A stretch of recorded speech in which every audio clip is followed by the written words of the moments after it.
Here's what I know. People are balkanizing.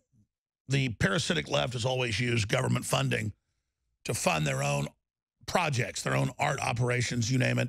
The left also usually are managers over disenfranchised groups of people that live in government housing or kind of warehousing foster children, things like that. It's what they do. It's their business. And they don't know any better. So if they see society collapsing, they see that as more for them to feed on. So the big problem with the reality equation that Mr. Dent's talking about is we're talking about how to make things better once the correction comes. We're talking about ways to protect ourselves but also stabilize the government. They're looking at ways to overthrow everything. And that's why I'm saying it's more critical than ever to financially support shows like InfoWars. Why it's more important than ever to exercise your free speech and wear the new "Won't Tread on Me" incredible Gadsden flag Culpeper Minutemen shirt that we have at InfoWarsStore.com. Because in the future, more than anything, it's going to be financially supporting organizations and groups and people that are fighting for your basic worldview and your way of life. This is something conservatives never really do, or libertarians never do. We kind of just live our own lives and run our own lives, and we don't want to run other people's lives. Well, if you don't want somebody running your life, you're going to have to get politically involved. You're going to have to get financially involved. And not just educate yourself with books like Zero Hour that, again, I'm going to be reading this weekend by Harry S. Dent, but the book that Savage wrote or The Information We Cover. Briefly, I want to play this clip as he mentioned worldwide revolutions. Countries working with countries is a great idea. It opens up markets, more products, more innovation, more ideas. Anybody in any type of business will tell you, more people, more business, more connections, more ideas. It's the opposite of stagnation. But you try to bring in and repopulate Europe with third world Muslim populations, and then the left's there to get them all on welfare, that's a disaster.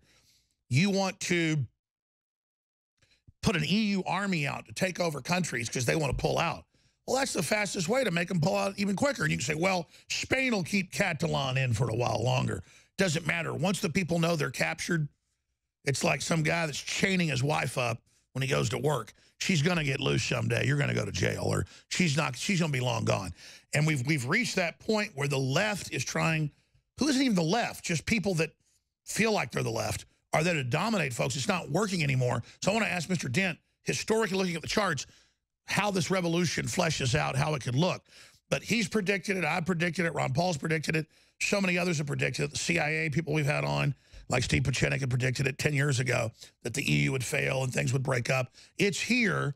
What does that mean as the central controllers push authoritarianism? Here is a clip of Nigel Farage, the fastest growing movement, not just in the UK that gave us Brexit, but also in Europe, pointing out what's really going on. Here it is. Mr. Farage, 2.5 minutes. Thank you. As Mr. Moscovici said at the start of this, the leak of all these papers and lists of people with offshore holdings has come about because of the Society of Investigative Journalists. But what's not been said this morning, and I think is relevant, is that the funding of these investigations came from one George Soros. Now, I say this at a time, I'm going to come back to so what, and it may have some personal interest for you as well. I say this at a time when the use of money and the influence it may have had on the Brexit result or the Trump election has reached a level of virtual hysteria. Just last week, the Electoral Commission in the UK launched an investigation to find out whether the Leave campaign took offshore money or Russian money. This came about as a result of questions asked in the House of Commons by one Ben Bradshaw, somebody linked to an organisation called Open Society. I just wonder, when we're talking about offshore money, when we're talking about political subversion, when we're talking about collusion, I wonder whether we're looking in the wrong place. And I say that because George Soros recently gave Open Society, his organisation, which of course campaigns for free movement of peoples and supports supranational structures like the European Union, he recently gave it $18 billion. And his influence here and in Brussels is truly extraordinary. Open Society boast that they had 42 meetings last year with the European Commission. They've even published a book of reliable friends in the European Parliament, and there are 226 names on that list including yours, sir. I thought you'd find this interesting.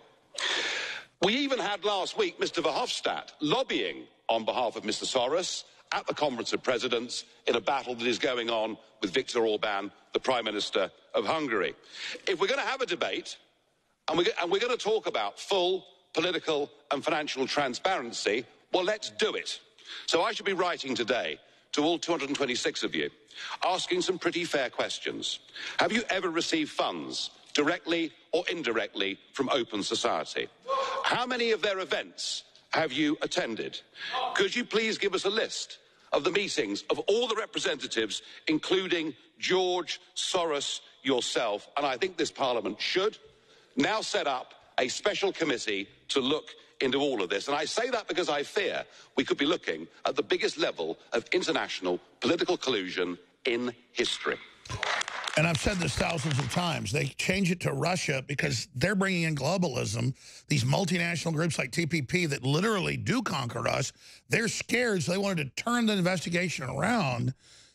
And now it's blowing up in their face. And now the EU army's announcing it's taking over.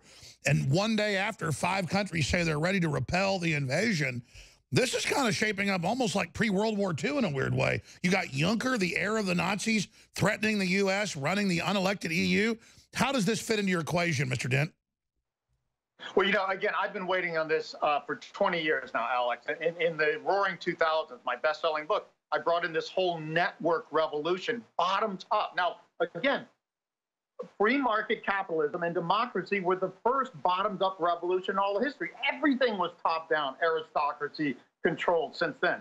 This is deeper. We've got back down with national interests, central banks have taken over, and we need an economy globally that can let everybody be their own thing and grow from the bottoms up, like you said, from organizations that you favor and not from some top-down sort of thing. All of this stuff can survive together if they all have their own spaces and their own support, and the system can accommodate. I was about to say, won't the globalists themselves, the good, the bad, the ugly, destroy themselves, making this existential fight with nationalism a real thing? Don't they get they're going to lose? No, okay, they think they're going to lose because they're controlling things from the top down. Bottoms up, say, look, the stock exchanges operate totally from the bottoms up, not top down, and they only get bigger and bigger. You can have global and you can have bottom up. What we have now is global and top down, and that's the problem. Everything in this book, everything I've written for 20, 30 years has said we need a bottoms up revolution like in the late 1700s, only information. No, I know you've been calling it for 20 years. I'm saying, yeah. How nasty is it going to get? Because they've signaled they're going to get very violent. Look, it is going to get nasty. That's what we're saying. You can't have a revolution. Look, I mean, they were cutting off heads in France, and we had the Revolutionary War in the United States. It is nasty. Revolutions are never easy, but they are necessary, and they come at times like this. Again, I can't stop the revolution. I can't stop all the cycles I'm looking at. All I can do is help people prepare for it. Again, protect the wealth you have now at the top of this bubble. Don't hold out for more. Live in the safest place you can live in, and be prepared for change and to take advantage of it. It's just that simple. That's right. There's going to be major breakdown, major crime. We've tried to prop this thing up, but once it goes south, they're going to unloose their hordes, the communists. It's going to be, thank God we have the Second Amendment, but folks, 0 hour available at Harry Dent's website, harrydent.com. Thank you so much for coming on with us. Look forward to speaking to you again very soon. Okay, thank you, Alec. Yeah, I've got 4 children, and I've studied history, and it does repeat itself, and the elites are all digging in, and Trump's tried to get things going again. They're trying to block him. I think we could have made it out of this, but it's now them trying to block it. It's probably going to completely blow up, and when it does, folks, when it does, I just say prop it up as long as we can, because when it blows, I tell you, it's going to be bad.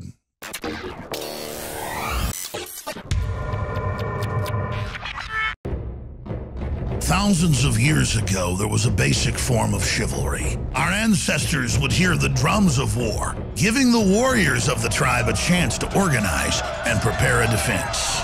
60 years ago, when foreign air forces were approaching filled with bombs, they had drums of their own, air raid sirens. But in the 21st century, there are silent weapons for quiet war. Pathogens added to the food and water, and to the lining of plastics that destroy our vitality, turn off our hormones, and accelerate our journey towards death. I personally counter this onslaught with Anthroplex. Anthroplex is designed with known organic concentrated herbs to create the basic foundation to normal metabolic activity inside the human body. Discover why Anthroplex is turning so many heads today. It's time for us to take our bodies back into our own hands, and it starts at InfoWarsLife.com with Anthroplex.